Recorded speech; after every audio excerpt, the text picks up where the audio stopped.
My name is Alira Hensley and I'm 27 years old. What I'm about to share with you is a true story.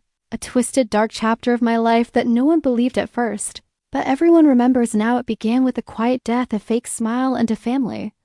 Secrets so poisonous it shattered everything I ever knew. If you're someone who usually scrolls past long stories or skips halfway through, don't. Because this one starts with betrayal and ends with something far worse. Watch till the end to understand how a single lie destroyed generations and why I had no choice but to burn everything down. Don't forget to like, share, and subscribe. This story is written and edited by Dark Lifeside Diaries. Let's begin. It started on a muggy August evening, the kind that makes the air feel heavy with secrets, and I remember the exact moment my world cracked open.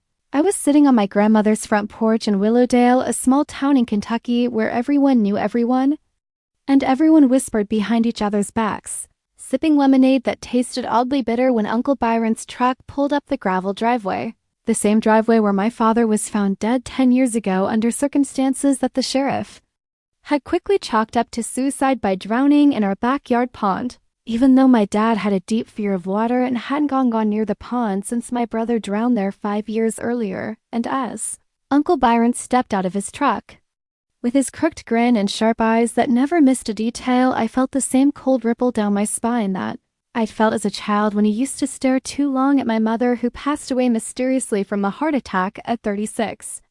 And that day something felt different, heavier, like the air itself was warning me to run, but I stayed rooted on the porch, frozen by 1,000 memories and unanswered questions. And when he greeted Grandma like nothing was wrong, like there were no bodies buried under years of silence, I knew he was here for something big. And over the next few hours that something revealed itself as he slipped Grandma a folded envelope, which I only caught a glimpse of when she opened it behind the screen door, and all I could see were photos, old ones with scribbled handwriting on the back and the kind of faded edges you only get from decades of hiding. And from that moment I couldn't sleep. I spent the whole night digging through the attic, the basement, every old box and album, looking for clues, and what I found wasn't what I expected. A journal my father's hidden behind a false panel in his old tool cabinet, wrapped in a plastic bag and covered in sawdust, and when I opened it, my hands trembled, not just because of the rotting smell of old secrets, but because on the very first page were 3 words that changed everything. They're killing us. And I sat there under the flickering attic bulb, reading page after page about secret meetings, blackmail letters, poison tea, and a pact between my father, Uncle Byron, my grandfather, and 2 other names I didn't recognize. Dr. Mullen and Sheriff Cade, names I would soon learn were tangled in a web of land deals, inheritance fraud, and something my father called the Garden Pact. And as I read further, I learned that after my brother drowned, my father began suspecting foul play, not just in his death, but in a string of accidents that dated back generations. And he wrote about how every time someone tried to leave Willowdale or challenge the family hierarchy, they were silenced one way or another. And my mother had tried to run once, taking me with her, but the car crashed before we even made it past the county line, killing the driver and breaking my mother's spine, though she survived just long enough to tell me to never trust the family, especially Byron. And suddenly it all clicked, the way Byron always controlled family decisions, how Grandma jumped at his voice like a scared dog, how every family gathering felt like a funeral, and how my father changed from a laughing, warm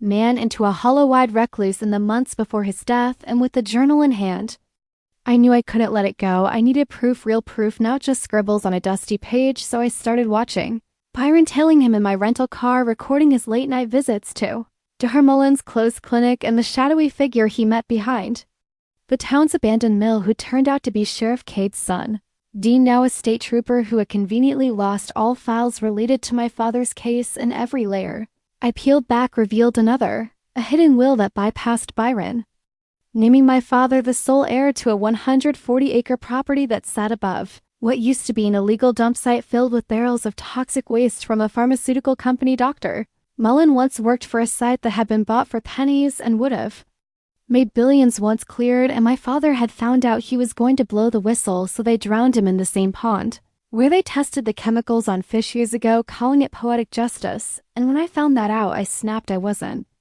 just going to expose them. I was going to destroy them brick by brick, legacy by legacy. So I contacted Lydia Cruz, an old friend from college, who now worked as a reporter in Cincinnati, and together we began building a file tying together land ownership, Transfers, falsified medical reports, and even audio I captured of Byron threatening Grandma in a moment of anger when he thought no one was listening, and still, I needed more, something explosive, so I returned to the attic and broke through the floorboards near the chimney, something my father mentioned in one of his last entries, and inside was a rusted tin box sealed with duct tape, and inside that box were photographs, grainy, horrifying photos of a young girl tied to a chair in what looked like our cellar, and the date was 23 years ago, before I was even born, and I didn't recognize the girl, but I recognized the chair, the same one still sitting in our basement, covered by a dusty sheet, and I realized this went deeper than my father. This was a ritual, a cycle, something ancient and sick, and I knew then that Byron wasn't the mastermind. He was just another puppet in a legacy built on blood and silence. And when I showed Grandma the photos, expecting horror or denial, she simply said, "I warned him not to dig." And that's when I realized even she was part of it, whether willingly or not, and my stomach turned as I remembered all the time she fed me tea from the same old tin that always made me sleepy. And I started to question everything. Was I even safe in my own body, my own memories? Had I been drugged, conditioned, controlled? And as paranoia sank in, I decided to leave Willowdale and go back to Cincinnati with Lydia, but as I packed my tires, my phone went missing, and the Wi-Fi mysteriously stopped working, and I knew they knew, and they were coming for me just like they came for the others, but I wasn't a child anymore, and this time they wouldn't get away with. I knew they were watching me. I could feel it in the way the curtains swayed when there was no wind, the way the floorboards creaked just a second after I walked past them, like someone was always a step behind, and the worst part was knowing that it wasn't just Byron or Grandma anymore. It was the town itself, the entire twisted legacy of Willowdale wrapped around me like a noose, and every time I tried to reach out, my phone would glitch, calls would drop, even Lydia couldn't reach me anymore, and the last text I got from her was, "Your grandma is lying, don't trust anyone, there's something buried under the..."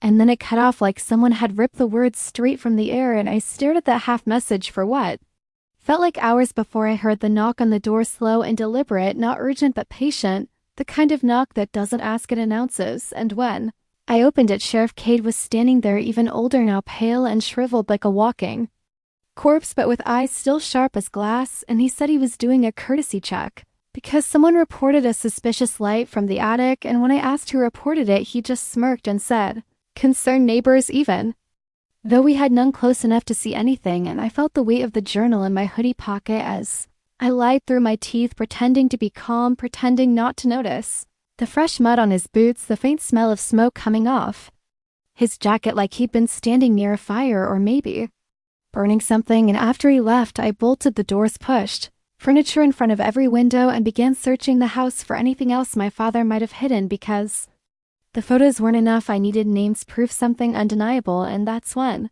I remembered the old cellar beneath the barn, the one my father had nailed shut after my brother's death, the one we were told never to enter because the floorboards were unstable. But I'd always had a key hidden in a rusted can wedged behind the chicken coop, and I waited until after midnight, when the wind screamed through the trees and the stars vanished behind thick clouds, to sneak out and open the heavy wooden door, the hinges groaning like they hadn't moved in decades, and the smell that came out was something no words could ever describe. Part mold, part rot, but also something electric, like a storm had died inside and was still buzzing. And as I climbed down the narrow stairs with just a flashlight, I saw it, a wall covered in writing, names, dates, and symbols etched in charcoal. Some names I recognized, my father's, my brother's, my mother's, but others I didn't. Arlena, Joseph, W, Clara, May, names long forgotten or erased. And in the center of the room was a small mound of dirt with an old wooden cross stuck in it. No name, no date, just the initials A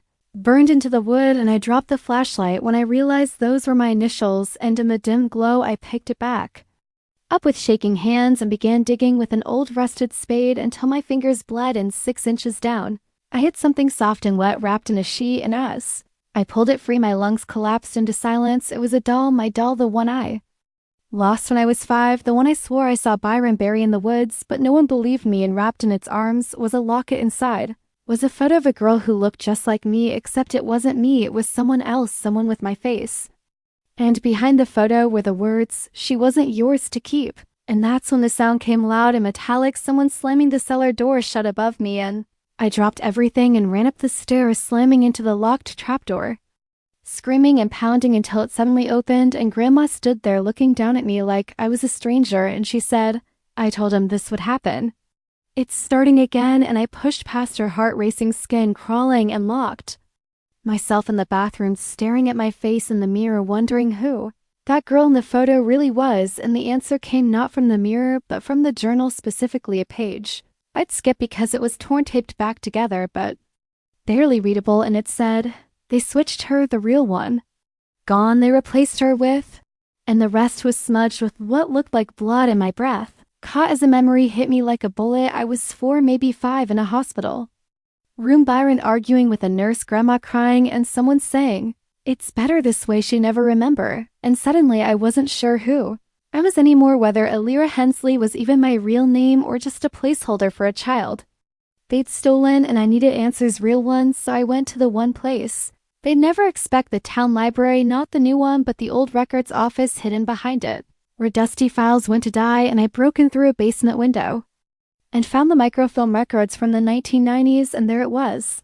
A newspaper clipping from 1998, child abduction suspected in Willowdale fire, with a grainy photo of a house burning and a caption that read, "5-year-old Arlena Hensley still missing." And I dropped the reel as the world tilted around me, because that name, Arlena, was the same name written on the wall in the cellar, and the age, the date, it all matched, and the photo was me, or who I thought I was. And I stumbled out of the building into the early morning light, everything upside down, and drove straight to Lydia's apartment in Cincinnati, only she wasn't there. The door was unlocked, her laptop was smashed, and the only thing left was a sticky note on the fridge with the words, "Get out before they erase you too." And I knew they'd gotten to her, maybe not killed her, but silenced her like they'd done to everyone else who came too close. And I wanted to run, vanish, disappear, but it was too late for that. Too many ghosts had followed me this far, and the only way out now was through the fire, through them. So I returned to Willowdale one last time, this time with a plan, with hidden cameras, voice recorders, and every piece of evidence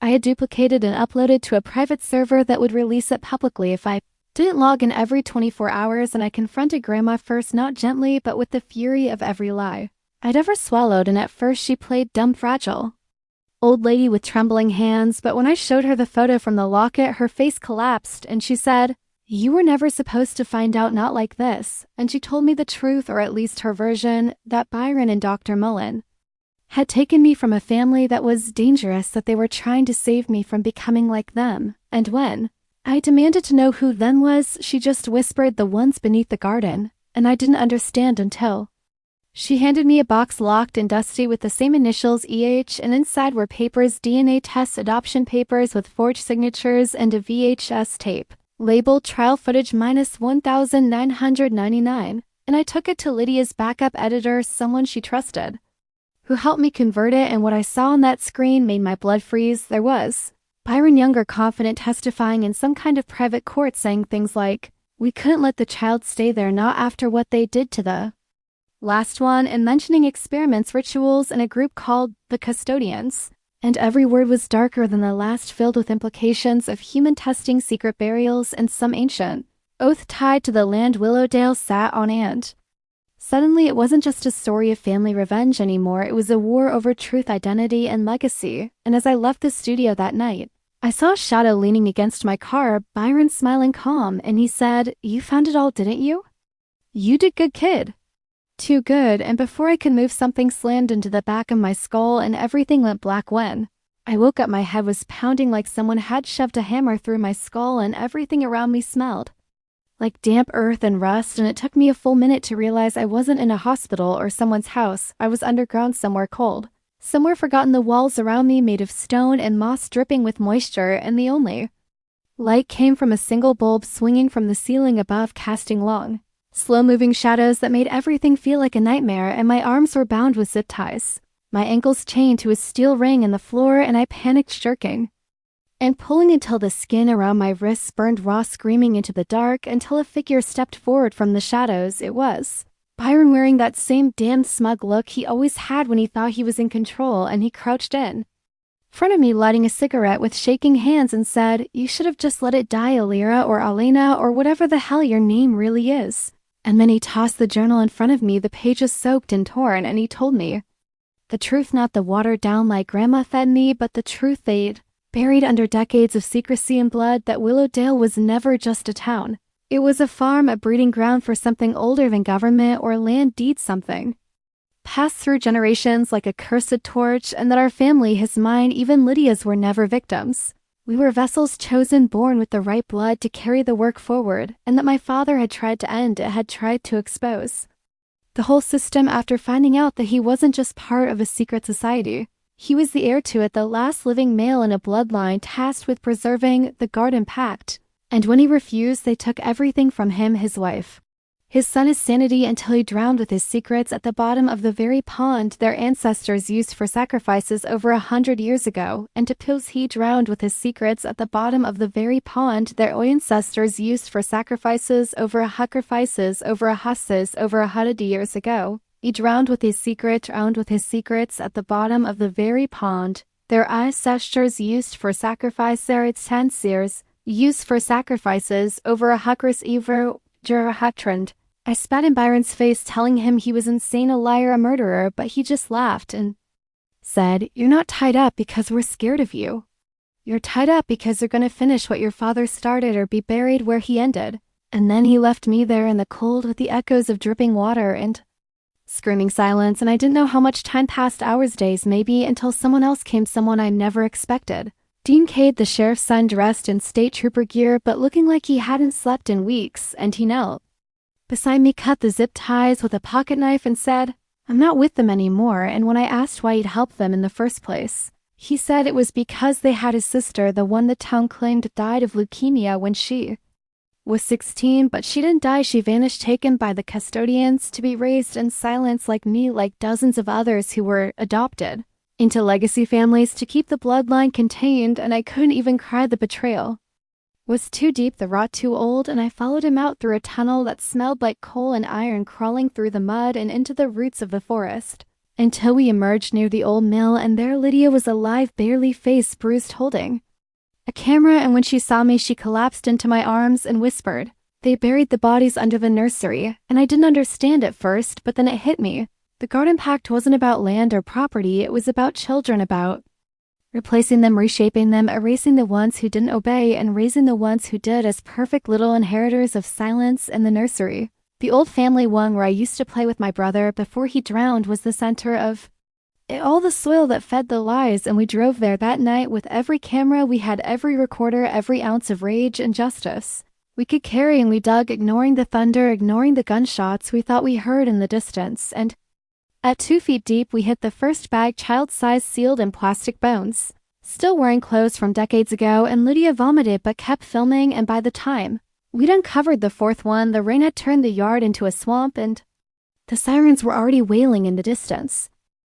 But it was too late for them to stop us. We had the evidence, and we uploaded everything to the cloud from Lydia's satellite hotspot, not trusting any phone towers, and when the police finally arrived, we were arrested, dragged through mud like criminals. But we didn't care. We knew they couldn't kill the truth anymore, not this time, not with the whole world watching.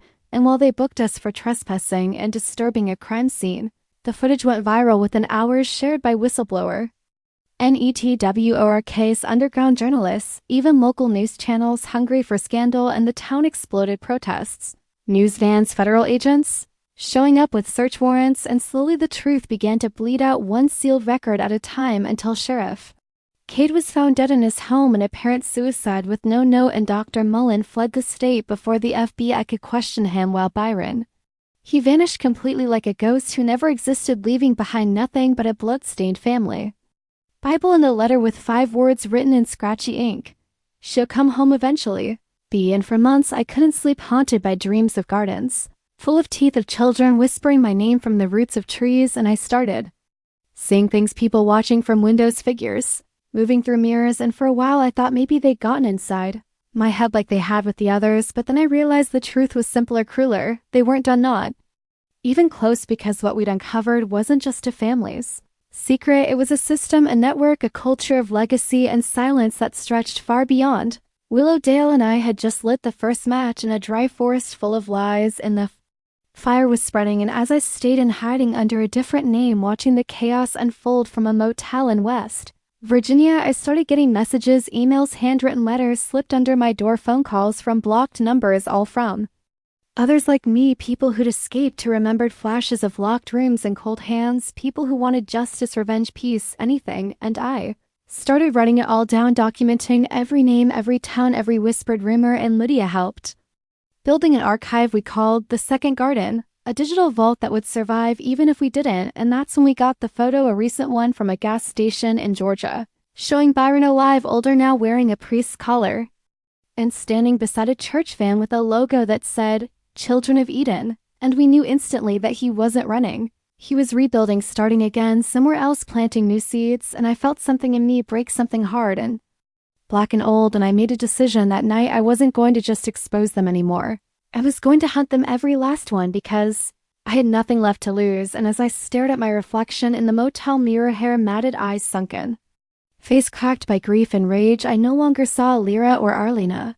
I saw the product of everything they tried to erase, and I knew that the girl who once sat on a porch drinking lemonade was gone, buried in that nursery with the rest of the children they thought no one would miss, and what rose from that grave was something far more dangerous, someone who remembered everything.